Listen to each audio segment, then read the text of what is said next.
Donc nous allons discuter du général de Gaulle, plus particulièrement de la politique économique et financière qu'il a menée, peut-être en coupant deux périodes. La première, 1944-1946, la seconde sera 1958-1969. Déjà, on se replonge dans le contexte. 1939, une guerre. On l'appelle la drôle de guerre. Elle est presque porteuse d'espoir. Vous vous rappelez, enfin vous ne pouvez pas vous rappeler parce que nous n'étions pas là ni les uns ni les autres, nous irons pendre notre linge sur la ligne Siegfried, nous gagnerons parce que nous sommes les plus forts, et puis patatrac, c'est l'effondrement avec ces cortèges de réfugiés, l'armée bousculée par l'arme mécanique dont s'est dotée l'Allemagne nazie. Le 17 juin, l'irréparable, la voix d'un vieillard, je me suis adressé cette nuit à l'adversaire. C'est un coup de massue pour la... On n'est pas à ça, nous étions partis pour gagner. 24 heures après, à Londres, à la BBC, un appel. Un général français, pratiquement inconnu, se rebelle, prenant à contre-pied le maréchal. Il déclare, quoi qu'il arrive, la flamme de la résistance française ne doit pas s'éteindre et ne s'éteindra jamais. L'espoir revient pour un tout petit nombre de Français qui ont capté le message. 4 années après, des soldats français suivis du général de Gaulle débarquent sur les plages de Normandie, destination Berchtesgaden et Berlin. Paris et Strasbourg seront libérés, l'Allemagne nazie sera vaincue. Les Français se rangent derrière le de Gaulle qui était en train de faire l'histoire. Oui, mais le Royaume-Uni et la France sont considérés comme des empires malfaisants par les États-Unis à cause de leur territoire partout dans le monde qui pourrait nuire aux intérêts américains. Ils vont être combattus dans l'ombre par Roosevelt. Churchill acceptera le diktat américain. Le général de Gaulle s'y opposera. Il ira jusqu'à donner l'ordre au délégué de la France, Pierre Mendès France, son représentant à Bretton Woods, en juillet 1944, de ne rien négocier avec les Américains. Je me suis aperçu, en lisant divers textes, que l'on parlait très peu des accords de Bretton Woods, alors qu'il me semble essentiel dans la politique, dans ce qui sera la politique économique et financière de la France.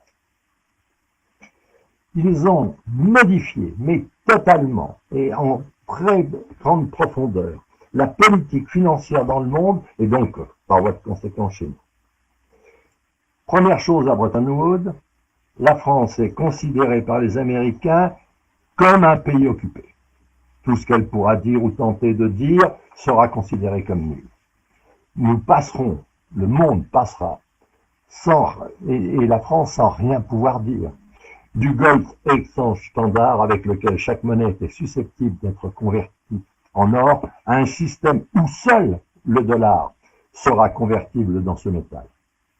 Pour la petite histoire, Nixon suspendra la convertibilité du dollar le 15 août 1971. Le nombre de ces dollars inventés et produits dépassant les capacités d'une convertibilité totale, quelconque. Ces accords, il faut le comprendre, font d'une monnaie nationale, le dollar, géré par des autorités nationales à des fins nationales, l'étalon monétaire international. C'est en définitive la mainmise d'une monnaie sur les autres monnaies. De plus, les institutions internationales créées pour aider les États du monde sont mises en place. 6 aux États-Unis, elles resteront un certain temps, dont tout celui de la guerre froide, sous domination américaine. Donc nous avons une monnaie internationale mais qui est américaine. Nous avons des institutions internationales mais qui sont américaines. Nous aurons, et ça commence, un endettement considérable vis-à-vis des Américains. Le monde change, l'Amérique s'établit comme première puissance économique et financière mondiale. Les accords de Bretton Woods sont extrêmement importants car ils désignent les USA comme numéro 1 mondial. La guerre, bien sûr, continue, elle bouleverse le monde qui mute. Pendant que les hommes se battent, le multilatéralisme de Roosevelt s'articule autour d'un système de coopération et de règles internationales régie par des institutions internationales, régie elle-même par l'Amérique. Qui est le patron? Les États se sont choisis un maître. Une fois de plus, le général de Gaulle, conscient du problème, ne veut pas faire entrer la France dans cette politique d'abandon et donne donc à Pierre Mendès France l'ordre de ne rien négocier.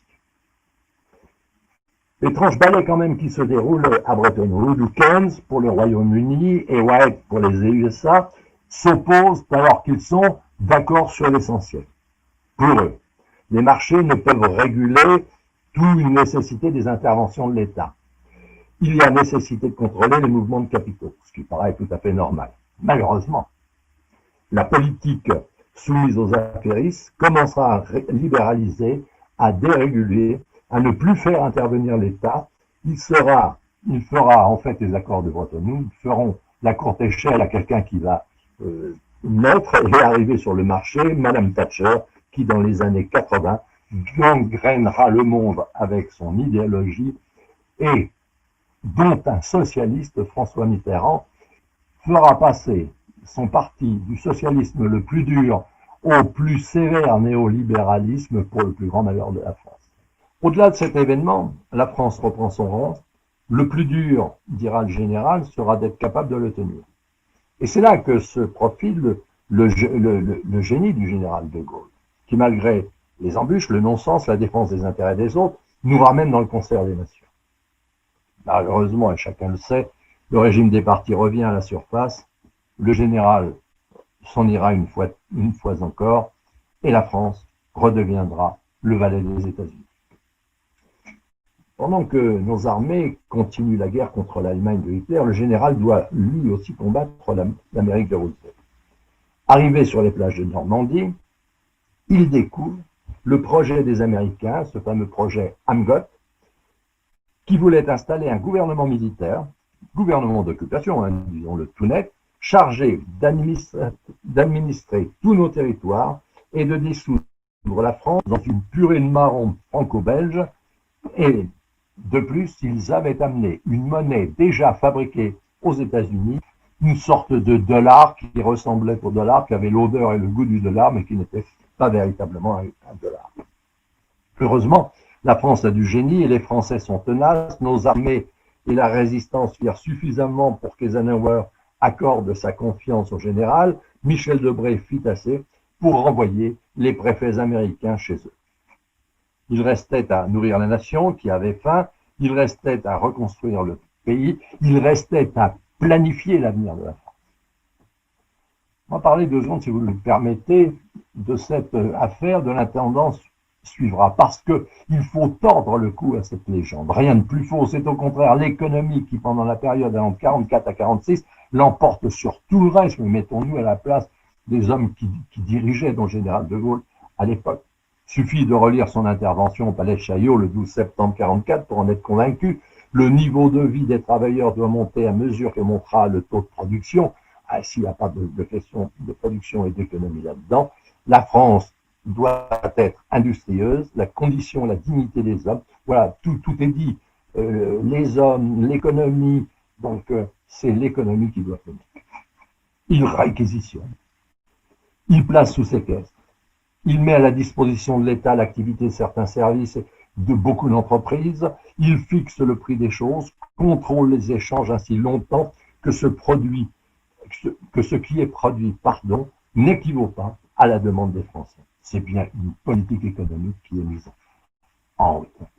Et puis, surtout, pour le général, l'intérêt particulier doit céder à l'intérêt général. Arrivé au pouvoir, en 1944, le général applique sa politique. Il commence par dévaluer le franc, 6,13% au moins, réquisitionne les entreprises, lance la bataille pour la production, nationalise d'abord les houillères, nécessité des nécessités, puis le crédit, les banques, les assurances, l'énergie, les transports, etc. C'est-à-dire tout ce dont la France a besoin. Ce sera ensuite la naissance du plan, avec une planification indicative et prévisionnelle, c'est pas celle de l'URSS, cette prévision, ce plan peut réaliser quelque chose, car personne ne peut réaliser ces choses sans le préparer auparavant. Il décide que l'État doit orienter l'évolution économique selon les besoins des Français, et ce sera l'affaire de ce plan qui sera confié à Jean Monnet, c'est que le général n'aimait pas trop. Il avait dit ce vendeur d'un bon cognac qui aurait dû le rester, on a tout compris. Le général installe vite son gouvernement, 21 ministres sont autour de lui, il recouvre son bureau de sous-secrétaire d'État rue Saint-Dominique et il prend ses quartiers. Ce bureau, rien n'y manque, excepté l'État, il m'appartient de l'y remettre, aussi m'y suis-je d'abord installé. Voyons un peu quel est l'état de la France. Sur le plan de la démographie, il manque 1 500 000 personnes par rapport à 1938. L'économie est dévastée. La production agricole a perdu un tiers de ses capacités. L'industrie, plus de la moitié. Les infrastructures sont touchées, pour certaines totalement anéanties. Les transports coupés dans de nombreux cas. Les prix augmentent, la valeur du franc diminue. Heureusement que la confiance dans le général se manifeste lors de l'emprunt qu'il lance le 6 novembre et qui est couvert en 3 jours. Ce sont 164 milliards qui rentrent dans les caisses et qui permettent de régler la facture et de faire repartir la machine. L'économie commence à repartir, vivifiée par l'union stratégique des secteurs publics et privés, grâce aux nationalisations du crédit, des mines, de l'énergie, du transport. Nous voyons naître des champions qui deviendront mondiaux, EDF, Gaz de France, EADS, Alstom, construction, nos banques, nos compagnies d'assurance, la machine est repartie. Cette réussite est due au général de Gaulle. Confiance et prise de décision. Rappelons-nous le différend qui opposa Pleven et Mendès France. Le général a tranché en faveur de Pleven. C'était peut-être pas la meilleure solution, mais on ne pouvait pas faire, il ne pouvait pas faire autrement à l'époque, car Mendès voulait que l'on coupe la monnaie, que l'on refasse les billets. Nous n'avions pas les moyens à faire tout ça. Nous arrivons à une mauvaise période. Le régime des partis revient en force. Le général s'en va. La France souffrira pendant 12 années de ce départ. Nous arrivons à la période 1958.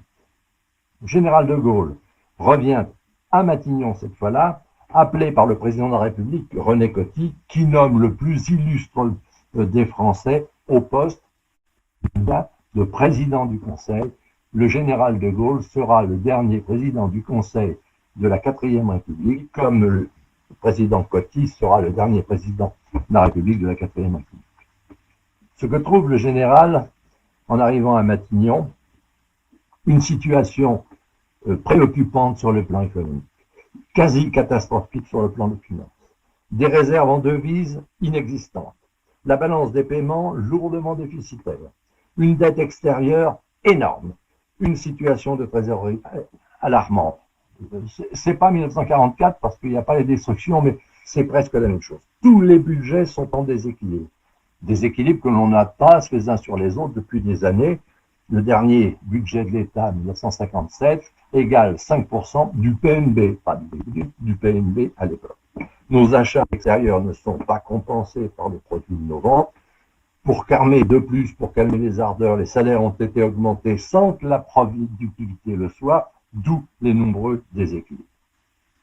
Dans le même temps, un mouvement ultra vient d'envoyer 80 députés à l'Assemblée nationale. Ce mouvement lutte très durement contre le pouvoir pour ne plus payer d'impôts, mais surtout pour éviter tous les contrôles fiscaux. La France, le franc vient de perdre 20% de sa valeur. Rappelons que 500 000 militaires français sont engagés en Algérie avec armes et bagages, dépenses faramineuses pour un pays à la limite du défaut, tant sur le plan monétaire que sur le plan financier. Le monde, pendant ce temps, entre dans un monde de la compétition. Or, ni l'État, ni les entreprises françaises ne sont préparées à cette situation. Le budget reste déficitaire et les réserves de change sont inexistantes. Mais surtout, la France est dans l'incapacité de répondre aux engagements internationaux qu'elle a pris. Priorité pour le général, préparer la France à la compétition internationale. Nous rappellerons que la France a perdu la moitié de ses parts dans le marché mondial, ce qui est énorme. Nos défauts, le général les connaît. Individualisme, les fameux ferments de la dispersion, un certain refus des élites très souvent contesté, rien n'a changé. La France préfère souvent les poulets d'or aux Antilles, les petites initiatives avec un haut le cœur lorsqu'il est question de se rassembler, de s'unir, de travailler en commun. La machine a été mal acceptée, la France n'aimait pas son industrie, peut-être ne l'aime-t-elle toujours pas, alors que cette industrie française et l'économie étaient à l'époque trop protégées pour être compétitives dans ce monde où la concurrence devient extrêmement difficile. Il faut être malheureusement capable de faire mieux que les autres, surtout sur les prix de production. Malheureusement, à l'époque, car nous sommes incapables de le faire. Manque aussi le savoir-vendre, ce véritable métier que l'on doit apprendre. Malgré ces défauts qui nous pénalisent, dans ce monde où la concurrence devenait le pilier central imposé par l'Amérique, le général a décidé de poursuivre l'œuvre entreprise le 18 juin 40. Après avoir libéré la France, il entreprend de la represser. Bien sûr, n'importe qui aurait pu être terrifié par la situation. Le général ne le sera pas. Il sait qu'en matière d'économie et de finance, il n'existe qu'un seul remède, la confiance. Or, avec son arrivée à Matignon, cette confiance est revenue. L'emprunt, on vient d'en parler, il recommence en 44, il recommence le 17 juin 58. L'emprunt sera couvert en 3 jours. Il règle à nouveau les dettes et surtout il permet à la France de remplir ses devoirs dus à la parole donnée. Tout est désormais possible. Mais avant, et au vu de la situation, il a fallu envoyer des messages aux Français, les rencontrer, leur expliquer, ne rien leur cacher de la situation. Il a visité 29 départements, rendu visite à l'Algérie, puis à 12 fois lors de la catastrophe de Malpasset où il y a eu 500 morts. Il est venu tout de suite. Ça ne se faisait pas trop à l'époque. Partout, il a émis des propositions pour redresser le pays. D'abord l'effort, ensuite l'effort, enfin l'effort, tout cela avec un appel au rassemblement. Il stabilise la situation, puis débute le redressement de la France. Partout, il fera passer le message de la vérité, celui de la rigueur. Il déléguera aux élus, aux chefs d'entreprise, aux présidents d'associations qu'il a rencontrés. Chacun doit participer et diffuser le message en faisant appliquer les principes énoncés. D'abord, une politique économique doit se prévoir, ce sera le plan qui fixera les objectifs, qui établira les urgences, qui fera entrevoir le sens de ce qui est global, qui ordonnera et constatera. Ça, c'est une politique qui est facile à marquer sur le papier, pas très difficile à appliquer dans le pays des Gaulois. Mais la chose sera néanmoins installée et elle fonctionnera. Le plan favorisera la productivité collective, amènera au rassemblement des activités afin de protéger nos productions contre cette globalisation qui n'est pour l'instant qu'américaine et qui s'est mise en place. La recherche doit être effectuée par l'ensemble des entreprises et le sera. Cette politique encourage l'esprit d'entreprendre, volet important de la politique du général. Résultat, le redressement qui permet de fortifier la valeur de la monnaie. L'emprunt réussi permet de payer une fois de plus les factures et de faire repartir la machine. 324 milliards, mais aussi le retour en France de 150 tonnes d'or. La France demande aux États-Unis de rembourser ces dollars en or, ce qui est quand même une certaine chose. Le crédit de la France est donc relevé. La France redevient industrieuse, industrielle, elle change de statut, elle change de stature. Une commission est installée, elle sera présidée par Jacques Rueff. Première action, arrêt de l'inflation, par une compression des dépenses publiques et par l'augmentation des recettes. On ne pouvait pas mieux faire. Arrêt de la création monétaire artificielle, le fin du fin, on freine la consommation qui s'emballe pour que l'épargne s'accroisse. On réduit les subventions versées aux entreprises nationalisées, on arrête le versement des retraites d'anciens combattants, ça on ne pourrait plus le faire maintenant, augmentation des impôts sur les sociétés et les gros revenus, augmentation des taxes, aide aux revenus modestes, certains produits sont moins taxés que d'autres, le redevient convertible, en vérité, il faut savoir, les autres pays le rachètent. Puis vient la libéralisation des échanges, la France est prête, Elle se dégage du joug parce qu'elle est redevenue compétitive. Si pendant la quatrième, nos élites ont évité l'évolution imposée par le début de la globalisation, le général impose aux gens du plan de modifier la donne.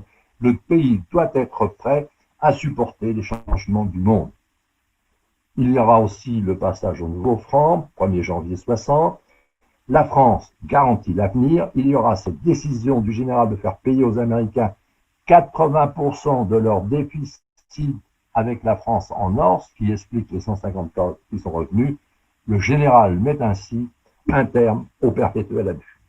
Message reçu 5 sur 5, la récession cède la place à la reprise et à la croissance. Nos exportations dépassent nos importations, permettant l'entrée de devises. La bourse reprend, le nombre de transactions est multiplié par 2. Croissance en 60, plus 7,9%, plus 6,8% en 68. La production industrielle augmentera de 5% l'an. Nous résistons fort bien à la concurrence étrangère. Politique économique et financière qui possède des résultats incontestables. Le PNB a augmenté dans des conditions uniques en Europe. Les investissements productifs ont passé de 18% du PIB en dessous des 4% de la décennie de 2010. Les constructions scolaires ont été multipliées par 4, constructions hospitalières par 2, les logements sont passés de 300 000 à 500 000 en construction, dépenses pour l'éducation nationale passées de 12,5 à 19,9 du budget, sur le pouvoir d'achat des Français 4% là, donc ils sont à consommer, consommation des ménages passée de 58 à 69 a progressé de 56%, rendez-vous compte. Les taux d'équipement sont passés de 28 à 53, transferts sociaux ont progressé de 12,6% l'an. Prestations financières, plus 14,2%, les retraites ont gagné 16,5%. Pourrions comme ça développer, ajouter des lignes et augmenter le chiffre. Je voudrais conclure par quelque chose qu'avait dit Chaban-Delmas. Si le général revenait, il nous dirait « Et alors ?» Ses successeurs qui se sont partagés le pouvoir ne pourraient que répondre « Nous avons à nouveau perdu des batailles, mais nous sommes des hommes après tout. Vous étiez d'une autre trempe, ce qui explique que vous avez gagné presque toutes les guerres, celle de l'indépendance, celle de la souveraineté, celle de la fidélité à l'histoire de France, celle de la grandeur et de l'honneur. Une seule vous a échappé, celle de la participation, et c'est de notre faute, mon général, mais nous continuerons le combat. Je vous remercie.